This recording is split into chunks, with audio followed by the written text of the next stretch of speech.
True wealth after 60. Health, love, purpose, freedom, and joy. After 60, the meaning of wealth begins to change.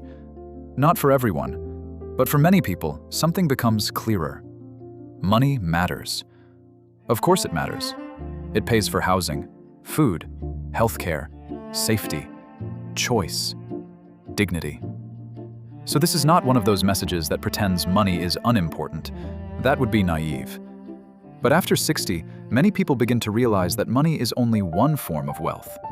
And if it is the only form of wealth a person has built, life can still feel strangely poor. Because you can have money and still have no peace. You can have a beautiful house and still feel lonely inside it. You can have retirement savings and still wake up with no purpose. You can have comfort and still feel trapped in your own body. You can have a full calendar and still have no joy.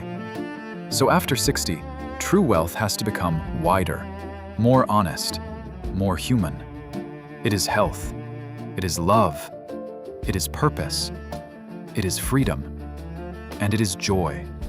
Not joy as constant happiness. Nobody has that. Joy as aliveness. The feeling that life still has texture. That the morning still matters. That there is still something to look forward to.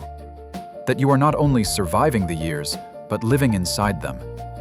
This is why true wealth after 60 begins with health. Not perfect health. Not pretending the body has not changed. Not chasing youth. But the kind of health that protects independence. The kind that allows you to get up from a chair, walk into a store, carry groceries, sleep deeply enough to recover, digest food well enough to feel steady, think clearly enough to make decisions, balance well enough to trust your feet. Health is wealth because the body is the house you cannot sell and move out of. You live there, every day. And after 60, that truth becomes louder. A body that feels capable gives you choices. A body that feels constantly drained can make the world smaller. This does not mean blaming people for illness. Life is not that simple.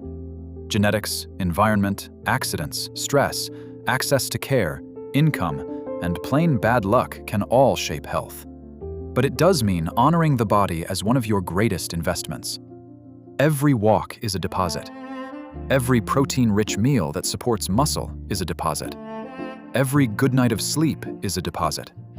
Every stretch, every glass of water, every moment of calm breathing, every appointment you do not avoid, all of these are small deposits into the wealth of function.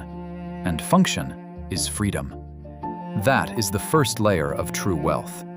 But health alone is not enough, because a person can be physically strong and emotionally lonely. This is why love is also wealth. Not only romantic love, love in the wider sense. The people who know your name. The people who notice when you are quiet. The people who check in. The people who laugh with you. The people who allow you to be real. Social connection is not just a nice extra. Major public health organizations describe loneliness and social isolation as real health risks, associated with problems such as heart disease, depression, cognitive decline, and reduced quality of life. That means love is not fluff. Connection is not soft. Relationship health is health. A safe conversation can calm the body. A loving presence can reduce the feeling of threat. A trusted person can make life's burdens feel less crushing. This is one reason true wealth after 60 cannot be measured only in dollars. A person who has 1 or 2 trustworthy relationships may be richer in daily life than someone surrounded by people who make them feel unseen.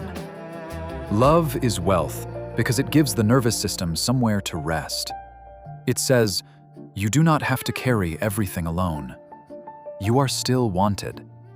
You are still part of the world. You still matter. That is not small. After 60, feeling like you matter may be one of the most powerful forms of emotional nutrition. But love also needs wisdom. Not every relationship is wealth. Some relationships are expensive. They cost your peace. They cost your confidence. They cost your sleep. They keep your body in stress. They make you smaller. So true wealth after 60 is not having the most people around you. It is having the right kind of connection. Relationships where there is respect, honesty, warmth, repair, room to be yourself, the absence of constant emotional threat. That is relational wealth. And then there is purpose. Purpose after 60 does not have to be dramatic. It does not have to become a business, a mission, or a public platform. Purpose can be quiet. A garden, a grandchild, a volunteer role, a skill you teach, a neighbor you help, a story you preserve, a practice you return to, a morning routine that gives shape to the day. Purpose is the feeling that your life is still participating in something meaningful. And this matters because retirement can remove more than work. It can remove structure, identity, social contact, a reason to get dressed early, a sense of being needed. Some people retire and feel free. Others retire and feel invisible. Both can be true. So purpose after 60 must be rebuilt intentionally, not as pressure, as direction, because the human mind does better when it has something meaningful to orient toward. A day with no purpose can feel heavy, even if it is technically free. But a day with small purpose can feel alive, something to tend, someone to encourage, something to learn, something to create, something to improve. Purpose gives the future a shape, and at any age, but especially after 60, a shaped future is a form of wealth. Then comes freedom. When people hear freedom, they often think of money. And yes, financial breathing room matters. Debt, insecurity, and constant financial stress can weigh heavily on the body and mind. But freedom after 60 is bigger than money.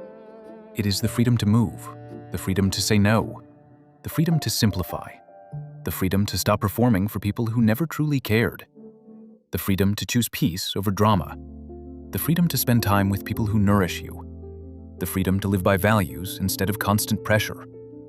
That kind of freedom is not always automatic. Sometimes it has to be claimed. Many people reach later life and realize they are still living by old expectations, still saying yes when they mean no, still trying to please everyone, still carrying roles that no longer fit, still keeping up appearances, still apologizing for needing rest. But true wealth after 60 includes the courage to ask, what do I actually want this chapter to feel like? Not what should it look like to others, not what will impress people. What should it feel like? Calmer, lighter, more connected, more adventurous, more spiritual, more creative, more grounded, more honest? That question matters, because many people spend the first half of life building what they were told to build. The second half can become the time to build what actually matters. And then there is joy. Joy may be the most underestimated wealth of all. After 60, joy should not be treated as childish. Joy is not a luxury. Joy is part of vitality. It is laughter at the table, music in the kitchen, sunlight on the face, a walk near water, fresh fruit cut open, a dog wagging its tail, a friend who makes you laugh until your stomach hurts, a small trip, a good cup of coffee, a flower blooming after you thought the plant was gone. Joy is not always grand. Often it is small enough to miss. And that is the problem. Many people are waiting for big joy while ignoring daily joy. They are waiting for the perfect vacation, the perfect retirement, the perfect relationship, the perfect health report, the perfect timing. But joy often enters through ordinary doors. You have to be available to notice it. And that noticing is part of aging well. Because life after 60 will include losses. There is no honest way around that. People change, bodies change, families change, the world changes. But joy does not require life to be untouched by loss. Joy can coexist with grief. Joy can sit beside uncertainty. Joy can appear in a hard season like a bird landing on a fence. Brief, beautiful, real. And when it comes, you should not feel guilty for receiving it. Sometimes older adults feel they must be serious because life has been hard. But joy is not disrespectful to pain. Joy is how the soul breathes. So true wealth after 60 is not one thing. It is a portfolio, not just financial assets, life assets, health assets, relationship assets, purpose assets, freedom assets, joy assets.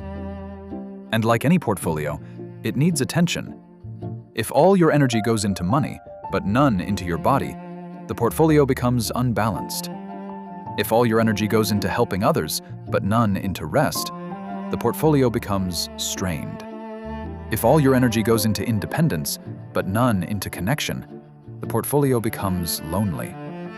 If all your energy goes into comfort, but none into purpose, the portfolio becomes dull. True wealth requires balance. And balance does not mean doing everything perfectly. It means checking in honestly. Where am I underinvested? Is my body asking for care? Are my relationships asking for attention? Is my life asking for more purpose? Is my spirit asking for more joy? Is my schedule too full of obligation and too empty of aliveness? These are not small questions. They are wealth questions. Because after 60, the richest life is not always the life with the most possessions.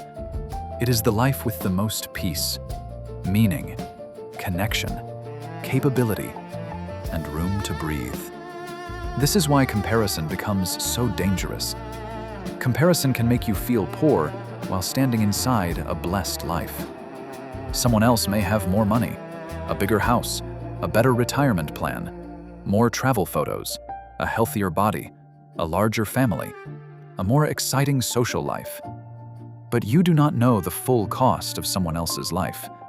You do not know their loneliness, their fears, their regrets, their private stress, their relationships, their health, their nights. So after 60, comparison should lose some of its authority. The better question is not, do I have what they have? The better question is, am I building what matters to me now? That is where peace begins.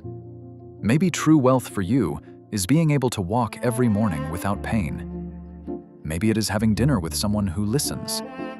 Maybe it is spending more time with grandchildren. Maybe it is living somewhere quieter. Maybe it is learning to paint. Maybe it is forgiving yourself. Maybe it is finally resting without guilt. Maybe it is traveling. Maybe it is simplifying. Maybe it is serving others. Maybe it is building strength. Maybe it is choosing love again. True wealth is personal, but it is never only financial. And perhaps the most beautiful part is this: you can start building it now. You can make one health deposit today, one relationship deposit, one purpose deposit, one freedom deposit, one joy deposit. You do not have to rebuild your whole life overnight. You can begin with one walk, one phone call, one honest conversation, one cleared corner of your home, one better breakfast, one boundary, one moment of sunlight, one song, one small act of courage. This is how a rich life is built after 60. Not in one dramatic reinvention, but in daily choices that say, I am still here. My life still matters. My body deserves care. My heart deserves connection. My days deserve meaning. My spirit deserves joy. And when those choices become rhythm, life begins to feel different. Not perfect, but richer, more grounded, more alive, more yours. In the next episode, we will look more closely at the relationships that help you age well after 60. Because not every relationship supports your health. Some relationships calm your nervous system, encourage better habits, protect your confidence, and remind you who you are. Others drain your energy and keep you stuck in stress. So next time, we will explore the kinds of relationships that truly support aging well, emotionally, mentally, and physically. Until then, Keep building the kind of wealth that no one can steal from your soul. And stay re-inspired. I hope this video brought you value and re-inspired you. If so, please subscribe, hit like, and leave a comment. And if anybody you know could use a little re-inspiration, please send it to them. Thank you so much for watching.